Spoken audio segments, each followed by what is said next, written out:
Twisted में अब तक हम तोरा जख्म पे मलहम लगैनी ही ना। अब लेके आयल बड़ा तब लगा भी था। इस सब का हो रहा बा रणबीर? तू हमके ई घर में लॉक काहे कर देले बड़ा? तारा पासपोर्ट पे शेंगेन वीजा बा ही ना। ओहे रुक जा रणबीर, तू भी दूसरा लोग के जैसन पागल बड़ा। हम तारा से बहुत प्यार करेली आलिया। जब एक लड़की केहू से प्यार करेले ना, वो झूठ बोलेले, लेकिन उस सब खाली ये लिए काहे कि वो ओकरा छोड़ के ना जाए चाहेले, और वो लड़की इहो चाहेले कि वो जेकरा से प्यार करेले वो ओकरा रोक ले, ओकरा कहीं ना जाए दे।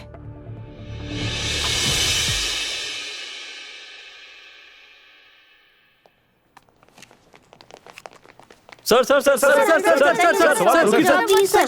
बताएं। सर ये केस के बारे में कुछ बताएं सर।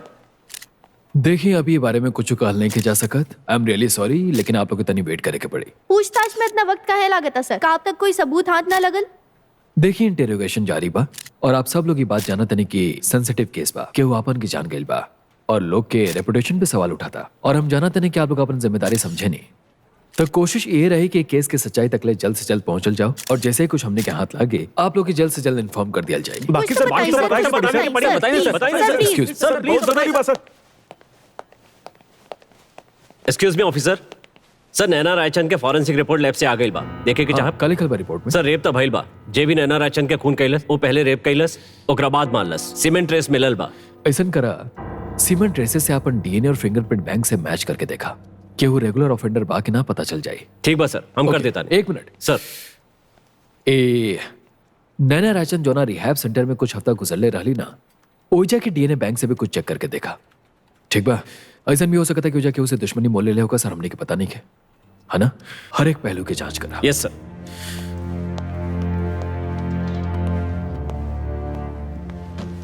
हम लोगन के और कितना देर इंतजार करे के पड़ी? हम लोग यहाँ काफी समय से बानी और रात भी होके वाला बा। ऐसे कोनो फर्क ना पड़ेला कि कितना समय लग जाए, लेकिन अगर इनके सवाल जवाब से नैना के किलर में पहुंचे तक मदद मिल रहा बा तो पूछे दा सवाल। कमाल के जज्बा बा मिस्टर रायचंद। लेकिन आप ही जो टाइम वेस्ट करता नहीं ना, एमे अगर असली किलर सबके धोखा दे के भाग गए तो ट्रस्ट मी ऑफिसर, एक और आपके कीमत चुकावे के पड़ी। पहले आप अपन चिंता करें, हमार पेमेंट के बाद में टेंशन ले। पता बा हमकी बात पर भरोसा करना बहुत मुश्किल बा। एक आदमी आपके घर में बंद कर देला, आपके कैदी बना देवेला, और कुछ बेतुका कारण की वजह से आप ओकरा छोड़ के जाए ना सकलू। मिसाल या ऐसा पागल आदमी के छोड़ के कोई भी चल जाए तो आप काहे ना गईलू? हमके पता बा विश्वास कईल मुश्किल बा, बाकी विश्वास करी हम ऐसा नहीं बानी। सच में कैसन? जब केहू कुछ बुरा करेला तब सब अक्सर ओकर बुराई ढूंढे लागेला, बाकी हम बचपन से वो बुराई के पीछे के वजह जाने की कोशिश कैले बानी। एक चोर के पीछे छुपल ओकर भूख, एक हिंसा करे वाला आदमी के पीछे छुपल ओकर डर, एक स्वार्थी आदमी के पीछे छुपल ओकर इनसिक्योरिटी। देखा, हमेशा बुराई के पीछे बुराई ना बल्कि केहू के लाचारी छुपल होखेला। तो रणबीर जौन आपके कैद कर देले रहे, ओकरा में आपके ओकर लाचारी दिखाई दिलस। वाह, लाजवाब। हमके पता बा आपके विश्वास ना हो रहल बा, लेकिन ये सच बा। रणबीर रायचंद के पास सब कुछ रहे सिवाय प्यार के। दिल लगी कैसनी आग बा, बुझे ना मिटे ना थमे ना कब। रणबीर,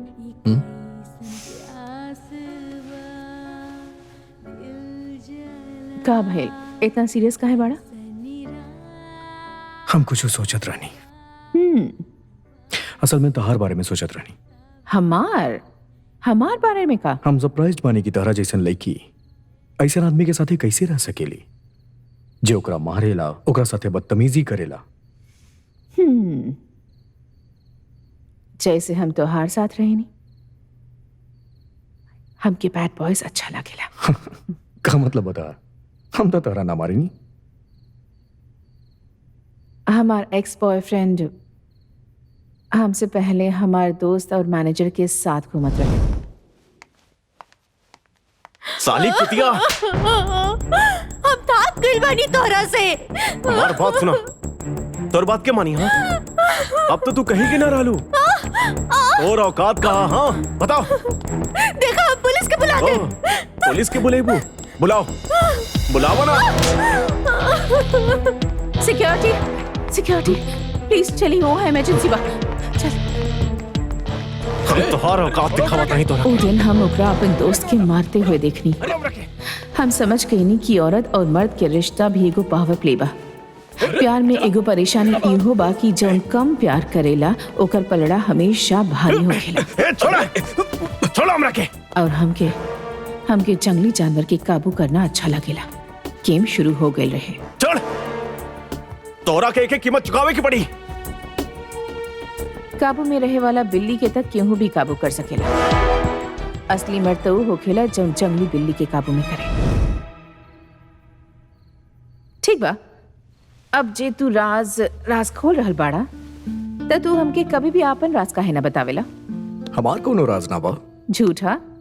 बिल्कुल बा। अच्छा तो ई बतावा कि तू अपन बीवी से इतना नफरत काहे करेला? अब बात ऐसन बा के जे हम कबो केहू के ना बताईनी। ये को गहरा राज बा जेकरा से हम दूर रहे चाहता नहीं। अच्छा, I respect that.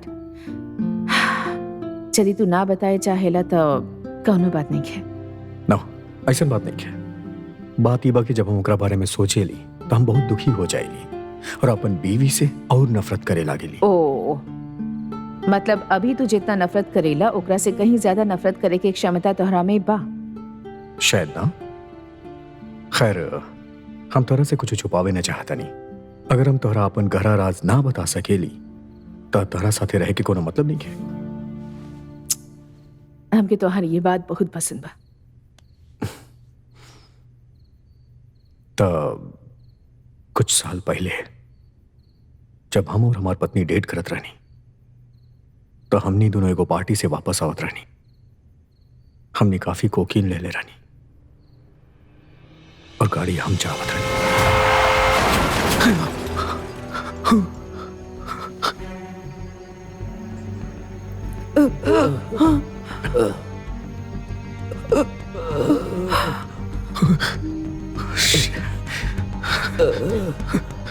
Ranbir, R you crazy Ranbir?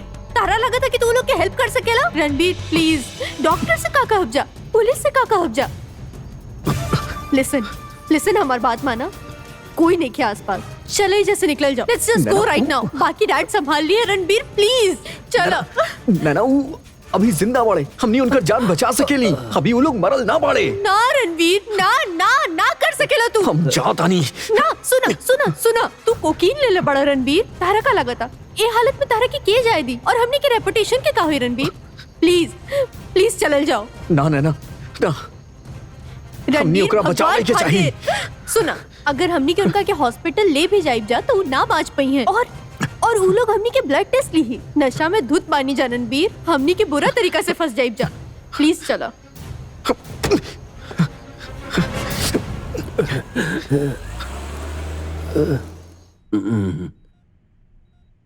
Ranbir वो लोग के हॉस्पिटल ले गए चाहत रहे, लेकिन हम ना चाहत रही तो हमनी के ही ना कहनी जा। तो ऐसा काहे ना चाहत रहलू नैना? कहीं कि पापा कहीं तो फिर से ड्रग लेहल तना शुरू कर देले पड़ो। ना पापा। हमरा से झूठ मत बोला नैना। वैसे भी हम तरह से ज्यादा उम्मीद ना करेनी। बाकी रणवीर, हम हैरान बानी, तू ऐसा कैसे कर सकेला? I am sorry. खैर, अब तो जा सकेला। बाकी अब एकरा बारे में केहू से कौनो बात कैला के कौनो जरूरत नहीं है। ये सब तू लोग हमरा पर छोड़ दा। हम ही ना बुला सके नहीं कि हम कितना कायर रानी। यदि हम वहां अकेला रहती तो वो लोग के मदद जरूर करती। बाकी नैना हमके वहां से भागे में मजबूर कर देली। वो हमके एगो ऐसा इंसान बना देलस जो हम कबो रहनी ही ना। रणबीर, आपन कायरता के जिम्मेदार तू खुद रहला। तू कायर रहला काहे कि तू ई चूज कैले रहला। ई सच बा। नैना हमके अपन कायरता के एहसास दिलावेली और यह कारण बा कि हम ओकरा से इतना नफरत करीली। वो एगो आईना बिया जेकरा में हम अपना आप के देख ना पावेली। हम वो आईना के तोड़े चाहतानी। ए रणबीर, कोई बात ना। अब तो हर पास एक नया आईना बा, हमारा आंख में देखा और बतावा तो कि का दिखाई दे रहा बा। एगो ऐसा आदमी जे खुद के साथ जी सकेला।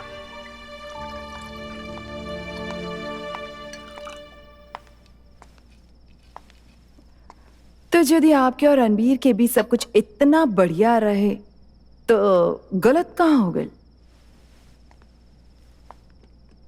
जाने लो इंस्पेक्टर दशा, भगवान के खेल बहुत ही निराला बा। सब कहेला कि भगवान उतने दर्द देवेलन जितना केहू सह सकेला।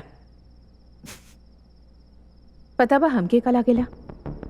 खुशी के डिपार्टमेंट में उनकर सोच भी कुछ ऐसे नहीं बा। अरे प्यार के ना प्रॉब्लम में ये बा, जैसे सब ठीक होके लगेला कुछ प्रॉब्लम आ जाला। ओएजा अच्छा खासा आलिया के साथे रहनी और एजा आपकी बीवी के कॉल आ गई। नैना के फोन आवल का वो परेशानी ना रहे, वो हमेशा से हमार फर्स्ट कंसर्न रहे। चिंता ऐसा चिंता कि जब वो रिहैब में रहल तो आप अपन अफेयर में बिजी रहनी। हम आपके बताई नहीं ना कि हम अकेला रहनी, तन्हा रहनी, प्यार की जरूरत रहे आपके। हम जाना था नहीं, खैर कोनो बात ना। तो आपकी बीवी का फोन आई, फिर कब आई?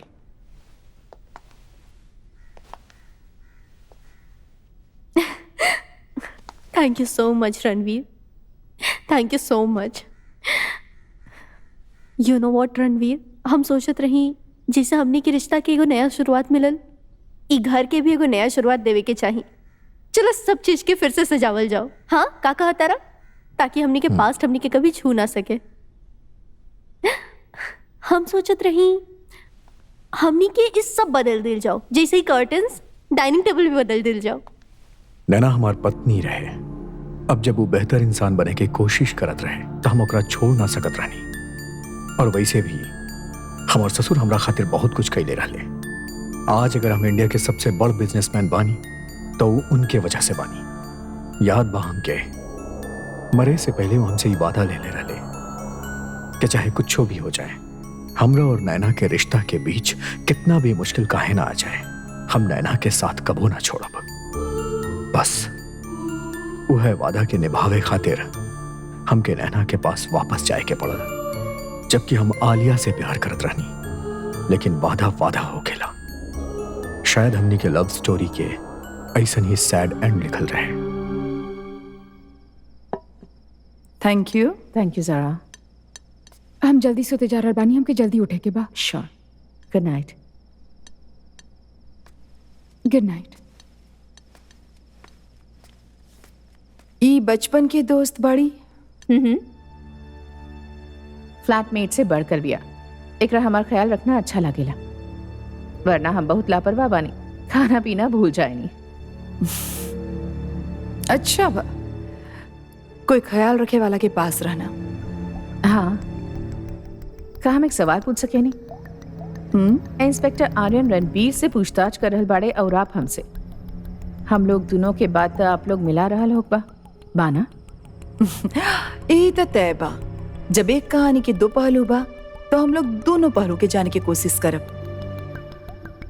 और रणबीर के पक्ष वाला कहानी आप हमके ना बताइबू बाना? मिसालिया सवाल कइला हमार काम बा। तो हम लोग कहा रहनी, रणबीर अपन पत्नी के घर लेके आल जाएला, फिर का भइल?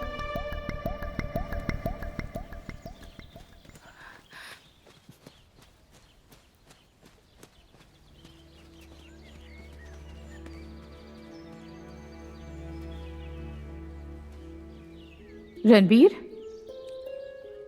तू यहाँ का करल बाड़ा?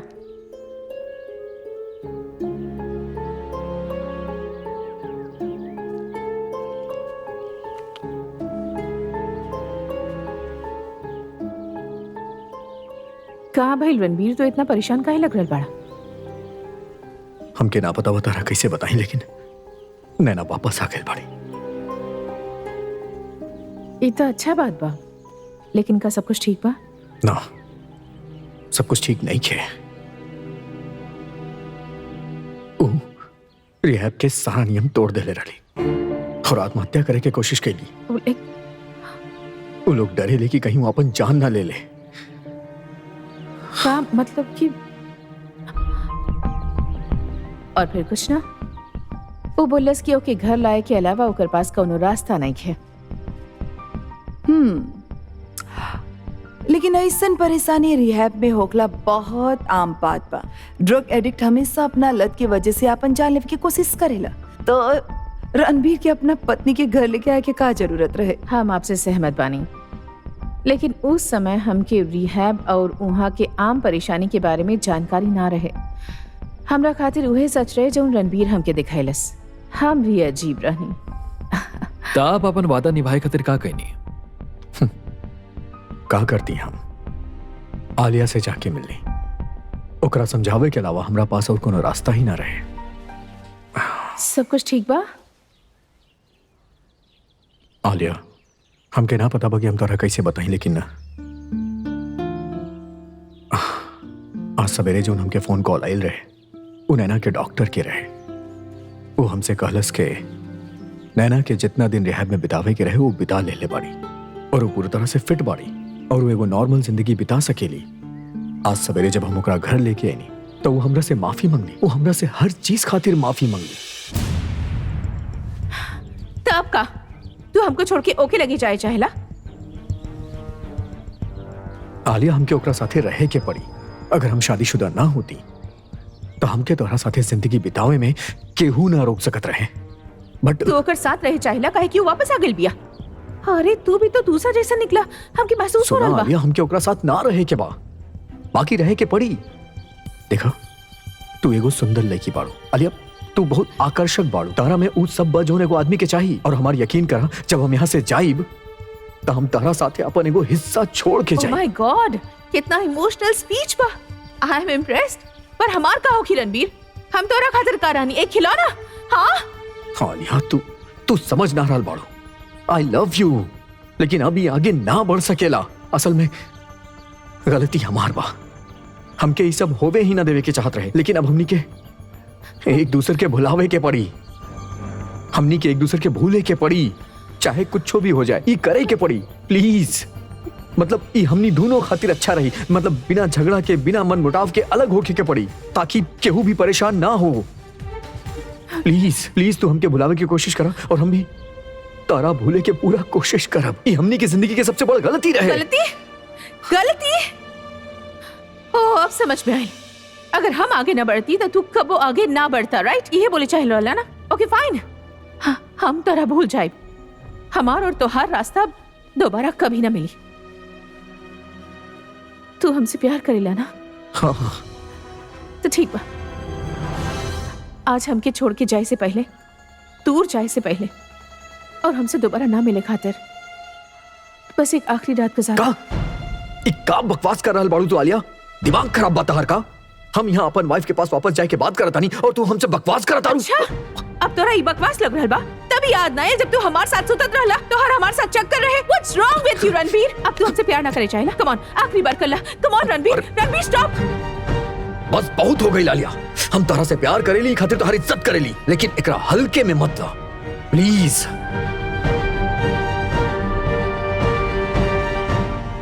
तोहरा का सच में लागता कि तू इतना आसानी से छोड़ देबा? हम तोरा इतना आसानी से जाए देब? हम बस तोरा खातिर एगो खिलौना रहनी, जब मन करी खेलबा, जब मन करी फेंक देबा। सुना मिस्टर रणबीर रायचंद, यदि आज तू हमके छोड़ के चल गईला तो हम तोहर पत्नी के पास जाए और हम ओकरा हम दोनों के बारे में सब कुछ बताएं।